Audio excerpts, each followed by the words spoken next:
Well, I'll get started here. You ready, Nick? Okay. I'll get started. I think it was just Thursday or so when Stephen told me that John Fay had to cancel out, and I said, well, I do have a presentation all put together that I gave in Durham at the Insular Art Conference, and it was not very well attended, and I think probably only about 12 people saw it. And it was supposed to be recorded and sent out by Zoom link, and there was technical failures. So really, it's most of the people that have seen it have been people at home that I've had that tried it out on for rehearsal, but I haven't really had much time to review it. So hopefully I can remember what I was talking about. But anyway, this brooch here is the large Ardagh brooch from the Ardagh hoard, and it's ridiculously big. It's about, I don't know, 6 inches or so in diameter, and it's got this wonderful, deep, very lively chip carving or Kerbschnitt decoration in it. And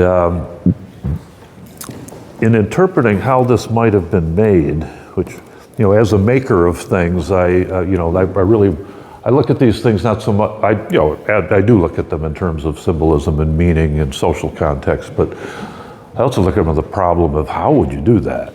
And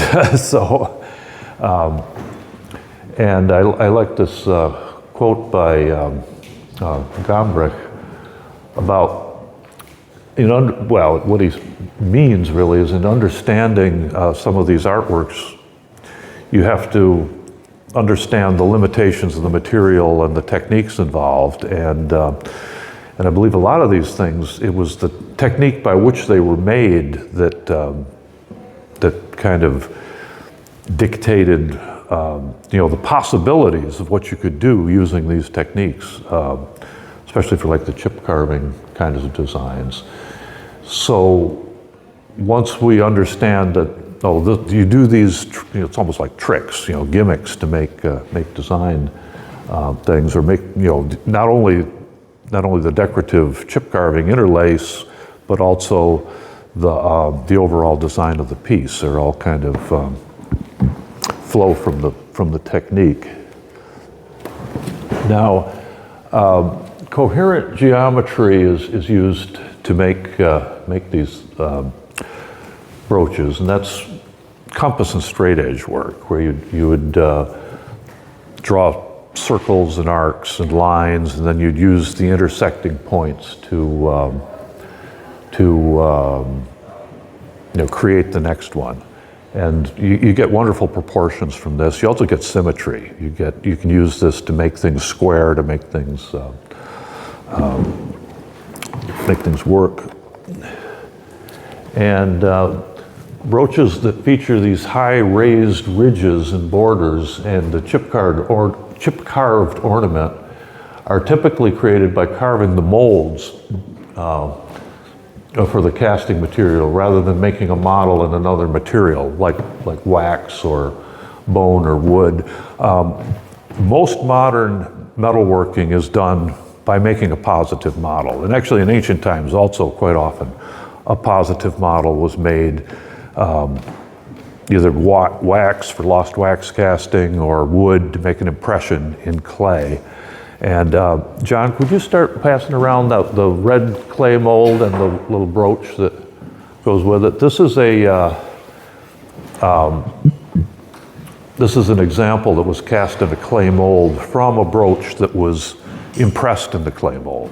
But the piece that was pressed in the clay mold was made somehow, and it wasn't made it was actually made by carving it, and carving the mold rather than the piece. So when archaeologists find these fragments of clay molds that show Kerbschnitt design, it's probably because they were copying an existing piece that was made in a different way. But that technique was used then. It's still used now. It's actually more used now. And when I started talking about these things for various audiences. I very frequently got the objection to say, well, if you really understood how lost wax casting worked, you wouldn't be talking about all this foolishness with carving a mold. And I'll tell you, I do absolutely know how lost wax casting works, because that's what I do for a living. I go through 1,000 pounds of casting investment every year. It's something I do, hundreds of casting flasks every year with lost wax. So I realized, looking at these brooches, where that technique would fail to produce them. So now, in carving a mold, this is plaster of Paris that we're using for the mold material. It's just very simple gypsum plaster. You can use the compass not only to draw, to lay it out, but you can sharpen one end of the compass as a gouge, and scratch out the groove that becomes the circular wall. So if you think back at that first brooch, it had those really heavy ridges, and they're very nice and round curves. If you were trying to carve that in the positive by cutting away the material around it, that would be very challenging, but you just swing those arcs with a compass is comparatively very easy. I wouldn't say it still requires a lot of skill, but it's way more doable than trying to carve a positive model of it.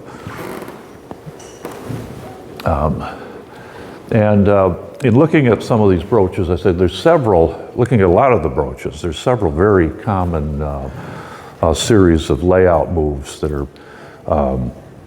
are used over and over again. Now, Robert Stevick, he was a brilliant researcher and observer of the underlying design techniques using coherent geometry for everything from manuscripts to metalwork and stoneworking. And he's written some wonderful papers about the subject. And he also did a book called Earliest Irish and English Book Arts, which is a very thorough discussion of how a lot of the pages in books such as the Book of Kells were laid out. It's very difficult to read. To understand it, you have to get a compass and straight edge and kind of use it as a work guide. And I doubt if very many people have ever really read the whole thing cover to cover and made sense of it at the level he's delivering it. But it can be done, and it's very, very good. But he was very good at his lectures. Were very entertaining. Several people here have heard him lecture, and he was a delightful man and great to listen to. But let's see what happened. All right. Well, if you look at this brooch, you can, as I said, you can see the nice round curves to it, and how there's even width to those ridges between the different sunken compartments. And if you think of this, many people have a difficult time thinking in positive and negative space. But if you were trying to carve this into positive, in order to cut out around all that interlace down in the bottom, you wouldn't do that. You'd have it all up at the front. Then you'd cut away the background closer to the front surface of, the same surface as the front of those ridges. But to have that down in the bottom like that would be very difficult. This is what made me realize that this is how it was done, is I wasn't seeing the tools slipping and nicking up the edges of the chamber walls there. And but in the reverse, if you imagine the mold that you're creating, now you're carving that in the foreground, in the negative version, and it makes it a lot easier. Here's a number of different brooches that were done this way. They all had, quite a lot of depth to them, and there are other brooches that use the, interlaced designs and these shapes that were not done using this technique. But I think most of them from this period of, the 7th, 8th, 9th century were done using the technique that I'm proposing here. Compasses are basically two points, usually hinged in the back. These are all modern drafting compasses, except for the one in the middle, which is like a carpenter's divider or compass. And there are surviving medieval compasses that are, and basically it's just two sticks, pointy on the end, or in my case chiseled on the end, and with a hinge that somehow can be locked up. It's a lot easier to do this if you have more than one set that you're using simultaneously, because you set them to different measurements. Now, the basic moves are to go and just, I like to start by doing a line and marking the point of the center, because it's easier to, if you draw a circle and then you go back and try to find the center, you can get yourself into trouble a little bit. So if you make a circle and then you use the the line bisects the circle, you can make a couple of arcs that and create a horizontal. Most people have learned this in high school geometry, but by creating a square this way, you can, if you do it accurately, you can get a very good square, and then you can subdivide the square in a number of ways. And if you can see here, here's an arc that is the diagonal of the compass going from here to here, and then you swing that arc, and that would be the square root of 1 or square root of 2 to the diagonal of half of that. And you can do all this without, if you're a mathematician or a geometer, you get all this stuff about square roots and all that, and you don't need to know that to do it as a craftsman. You can just do it kind of intuitively. And a lot of people have math anxiety. Actually, my wife, Susan, used to be one of her specialties as a math educator, was dealing with people's math anxieties. And it's, you see this and you hear geometry, I don't do math, I don't do well with it. Well, as a craftsman, you don't really have to know the math. These are layout tricks. Think of it as something else. So Bob Stevick went and he sort of reverse engineered how the Tara brooch was laid out, how the Hunterston brooch was laid out. And I'm not going to go through the steps of all that because it's quite complicated.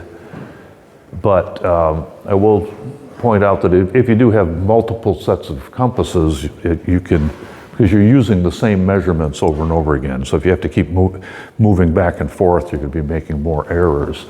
But yeah, this is a layout after he did some papers on these. These are the high end of the brooches. These are the masterful brooches that very sophisticated. There's a lot of integrity to the underlying geometry, but there's a lot of brooches that, most of the brooches actually were not nearly that complicated. This is one that fascinated Bob Stevick because it's a little piece of slate that was found at the Dunaud fort in Argyll in Scotland, and just scratched out as a trowel piece, as a sketch.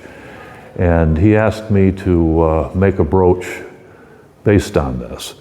And this, in a way, it was a little frustrating because this is a throwaway. This was a sketch that really wasn't working very well.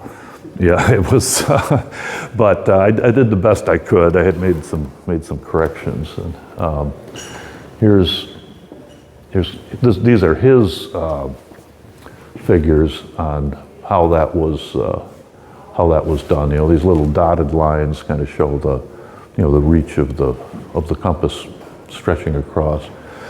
And is this making sense? Did you guys? And so anyway, this would have been a very awkward brooch, because for one thing, the arc across the top is very wide in relationship to the opening and everything. So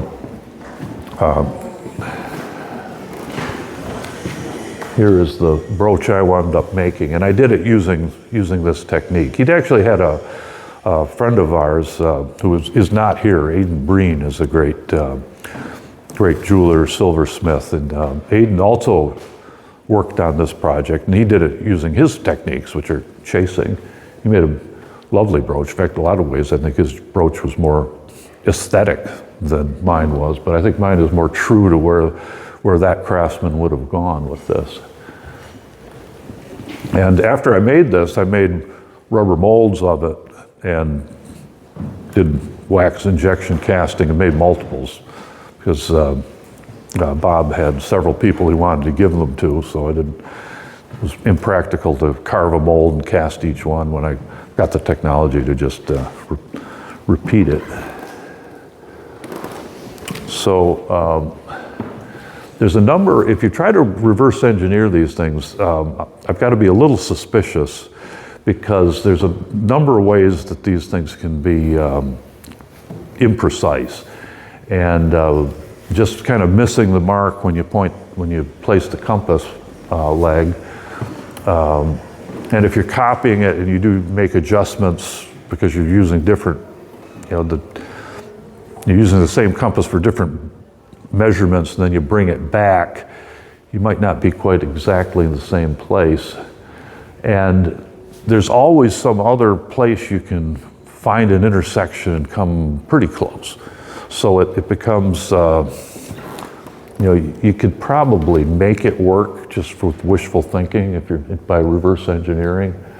But up at the top, you can see the tools I use to carve these. I use, they're just chisels. They're like engraving tools you'd use for engraving on metal, but they're basically just chisels. And you can carve plaster. If any of the craftsmen here ever want to try this, you can carve plaster with a very dull tool, but I don't recommend it. The sharper tool is going to give you better results. Just because the plaster is soft and doesn't put up much of a fight when you're carving, it doesn't mean you're not going to have a much better cut if your tool isn't honed down pretty good. What happened to that slide? Half of it's missing. Now, another thing that can happen is the kerf of the tool when it comes to the geometric integrity of the piece. Because when you do a thin line, you're closer to the pure geometry of it. But when you make that line wider by making it into a cut, where are you going? Are you going to go right down the middle, or is your cut going to go to the outside of the line or the inside? And up here on the right, you can see it going actually both of those. You can see it going all three ways, down the middle.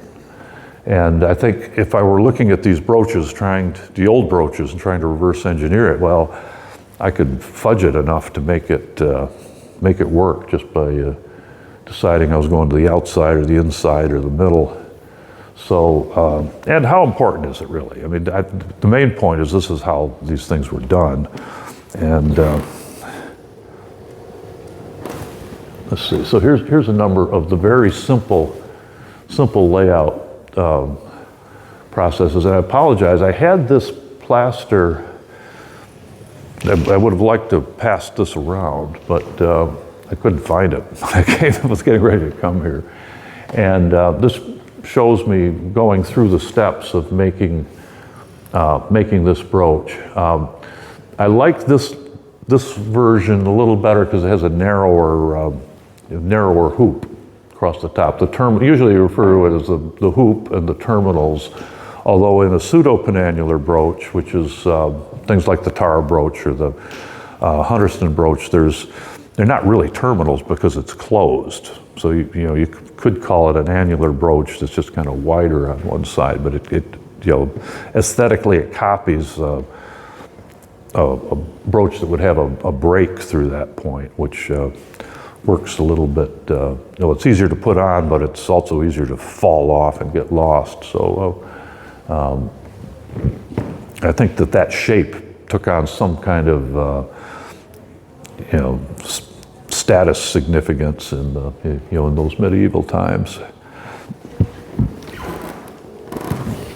So as I'm carving these, I'm establishing the edges by carving deep grooves and then scraping down the bit in between, because we're not just going to pour metal on top of this thing and let it level out. We're going to put a backing on it too, so we're pouring against a flat back.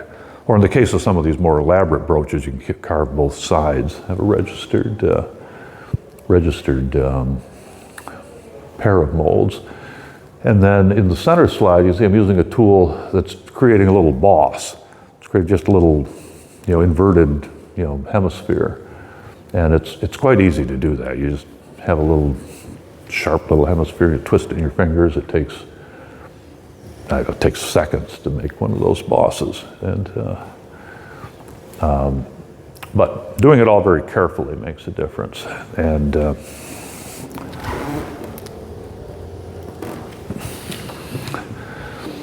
so I've drawn on it in a pencil the decorative interlace, and then I'll just follow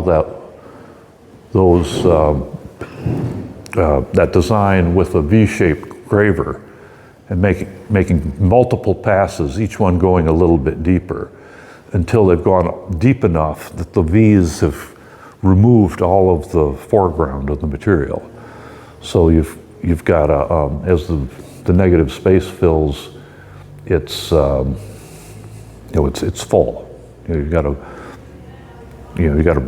sharp ridge on the front, and then you've got a negative sharp ridge in the back, which you would read as a sharp ridge in the plaster. But on the left here, you see I'm scraping down the surface because we want the thin spot to be not too thin, or it's not going to fill with metal, and you'll have a perforation there, which is another. It can be a good thing. You can design things that way, but most of them were not done that way.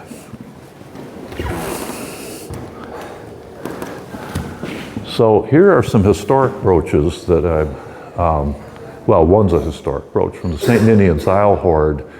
And John, could you start passing those? There's 3 molds. There's 2 molds plus casting that came out of that. And it might even be the same one. What made me originally understand this is that there were 3 brooches in the St. Ninian's Isle hoard that had the same shapes here, but they all had different detail. One of them just had a bunch of concentric circles. One of them had a knotwork pattern there, and one had a different thing. They had different bits on the hoops. This bit's called the cartouche up here, and in looking at them, and one of the things was on one side, this sort of stop, because this is quite a high ridge, stops the pin from sliding off. One side was bigger than the other, and there was all the distortions, all the things that were a little irregular about these brooches were the same on all 3 of them, but the details were different on all 3 of them. So there obviously was some kind of a common mold. And this one here, the thicker one that's kind of unadorned, that is the common mold for all of them. And then I copied that mold by just pressing wet clay into it and then casting another plaster mold on top of that while the clay is still wet. So you could very quickly make multiple molds that way. And it gave me plenty to practice with without having a whole lot of stuff a whole lot of time invested.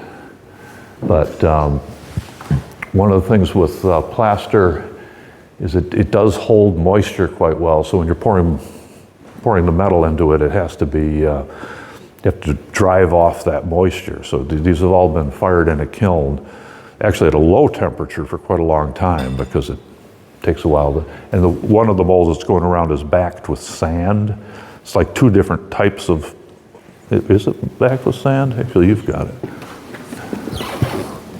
Well, no it isn't, but thinner is a little bit better because it's easier to get, for the moisture to escape with the heat. So those two sides, I just bound them together with wire. You do anything, I'm sure there's other ways to do it. And then on the left there where I'm pouring the hot metal in, it's, I've got it set in a can of sand, so it will, if I spill anything or if the metal leaks out, it's not gonna set fire to the table or anything like that. Keep it under control. When I was doing this, the research for this, I was not trying to do the kind of historical reenactment where I'm like melting the metal in a charcoal fire or using all kinds of, it was the mold making I was trying to prove the point with. And I actually used this style of mold making for some of my contemporary pieces, and and really there's not much of an improvement on just the very simple tools, just these little simple chisels and sharpened compasses and like that. And then I go and use high-tech electric things and laser welders and all kinds of other stuff to take them to the next, the finished step. So anyway, I find it, as Gromlich again, I find it less likely that those who were initiated into these mysteries were interested in their classifications than they were to show how certain procedures with a compass or ruler or strings led to certain results. Basically they had workshop procedures, techniques, tricks, if you will, shop tricks that they needed and that they'd learned and passed on, and that the lessons of experience make these things possible. So this is kind of a short presentation, but I am giving a workshop on making a Celtic brooch, which is, where'd it go? Oh, it didn't go there anyway. Thought I'd copied that in there. Which is going to be the same shape of a brooch, but be made of wire instead. It's something that really kind of a beginner level thing. And there are, Stephen stepped out. I think there's still spaces in the Friday time for that. On Saturday, I know is all sold out. So if anyone's interested in joining us for that, you can buy the ticket. We've got tools and materials. And it's not the technique I just showed you here. That would be an all-day thing. If we actually be more like a weekend to do that. And I would love to do that with people, but it would be. Actually, I did it at Peters Valley at one time. Which is a craft place. So if anyone has any questions about this, or oh yeah. How many pours do you get? One. One. Yeah. Yeah, that's one of the problems with it, is you get one shot. John, there's that one little bitty bronze piece. I worked on the Ardagh chalice as a problem, because there the curb schnitt was done on a cylinder, on the outside of a cylinder. And so in order to make a mold for that, you had to carve the inside of the cylinder, which was a challenge. And here's a little piece. I also did a flat one at the same size as the Ardagh chalice detail was done, and which sort of proves that the material will handle that level of detail, because whoever did the Ardagh chalice was really showing off. He was pushing the technique as far as it would go. Yeah, Alec, you had a question? I was wondering if plaster would have always been the medium of choice. You can also carve clay, but you can't get that same kind of curb schnitt result, because when you carve clay, and I tried all kinds of different additives to clay, cow dung, as you know, because I got it from your farm, so, but talc and sand and other things like that. And there was no way to make the clay carve cleanly enough to leave a little, leave those pyramids. You can carve clay. You can make good grooves in the clay. But, so you can do an open perforated thing like the, the open work panels on the Cross of Kong. And I kind of followed up some, my research on or my experiments with the Ardagh chalice with doing the, reproducing some panels, a panel from the Cross of Kong, which it was a learning experience. There's with the clay, there's a lot of shrinkage. If you compare these two brooches that are coming around, they'll be back over here on the table afterwards. The bronze one that was cast in the clay mold is about 13% smaller. And it's because as you fire it, the clay shrinks. As the moisture goes away, it shrinks, different clay bodies shrink different amounts, but what I was using was 13%. And that clay was actually a mixture of about 50-50 of cow dung and potter's clay. And the reason you use cow dung for that is because as the organic material burns out, it leaves it very porous.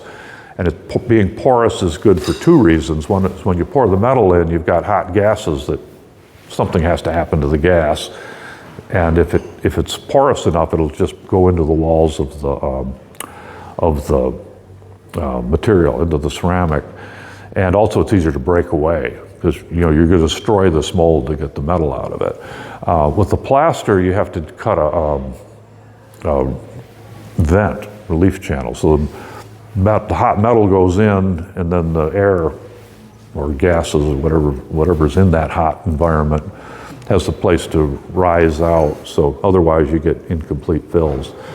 And actually the St. Ninian's Isle brooches had quite a lot of incomplete fills in them. It has been interpreted as being that they were badly worn, but as an experienced caster, I've seen this all the time. It's one that just didn't fill right. And why those pieces were finished rather than just melted down and done again, who knows what the drama of the time was. Maybe there was some event that they needed to have it done now.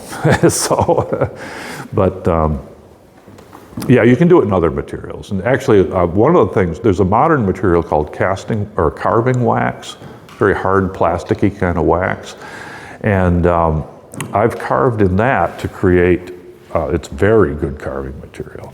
I've carved what would be I would call it a die rather than a mold, but you carve a die and then press a softer wax into it to get the detail. And I've used that for, when I first started exploiting this discovery for my own contemporary work, that's how I did a lot of it, was in carving wax, which as far as authenticity of materials from a historic perspective is just ridiculous, but it's very practical. And I guess going back, how do we get off onto this?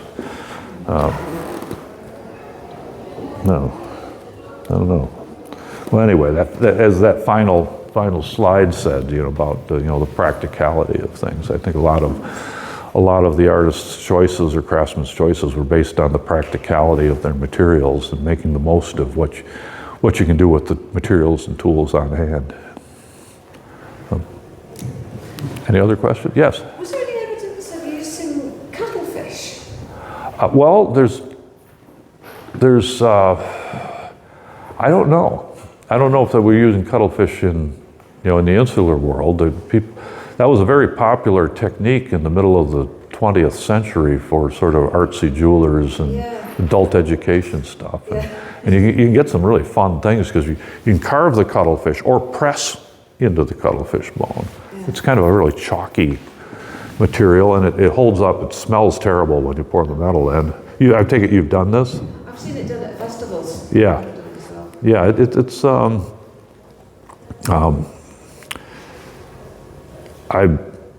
don't know. You can also cast into soapstone, and a lot of the actually lower lower melting metals like lead and pewter, you can cast into soapstone molds and you use them over and over again.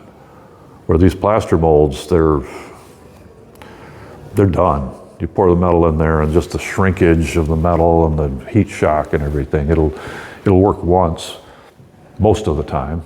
It'll work once, sometimes you fail even on the first try, but it'd be very, very unusual for the mold to, survive without, especially if you're doing something with a lot of texture in it, a lot of detail. And the same with cuttlefish bone. I mean, that's pretty much a one-shot thing.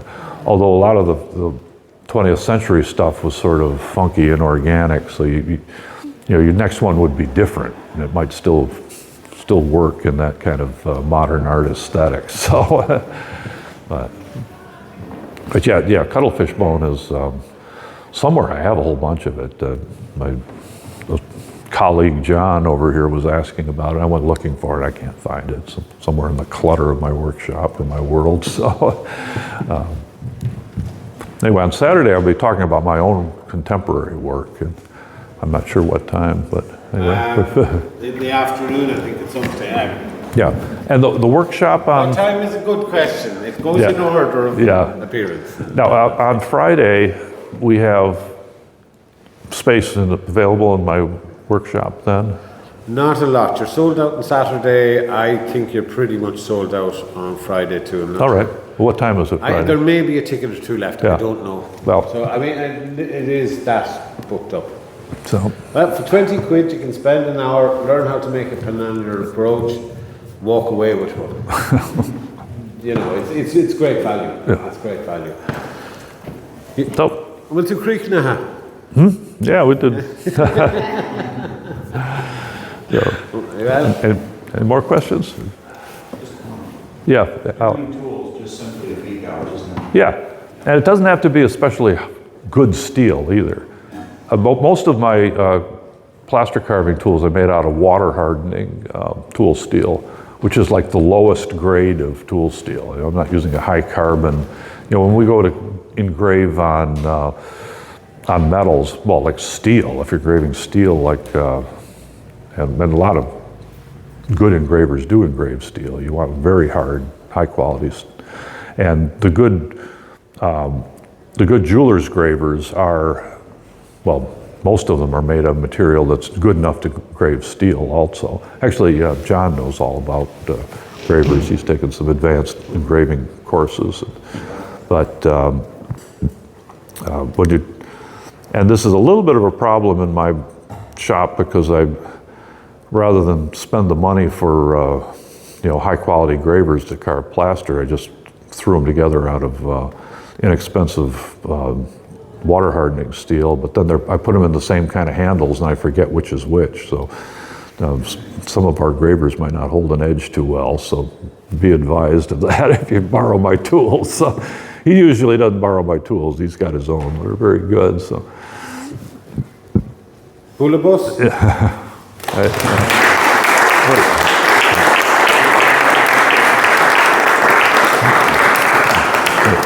Thank you, Stephen. Yeah. I had asked my cousin to do a little bit of MC, but I won't get him to introduce himself.